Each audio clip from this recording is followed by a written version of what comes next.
Saudi আরবে মিলাদের দাওয়াত খাইতেছি। দাওয়াতের উদ্দেশ্য আবার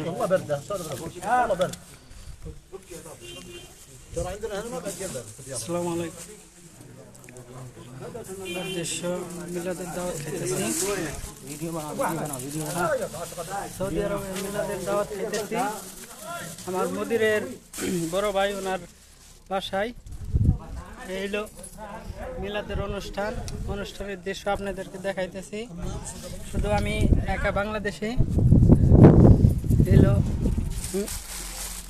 মিলাদের দৃশ্য দেখছেন, সবাই খাওয়া দাওয়া করতেছে।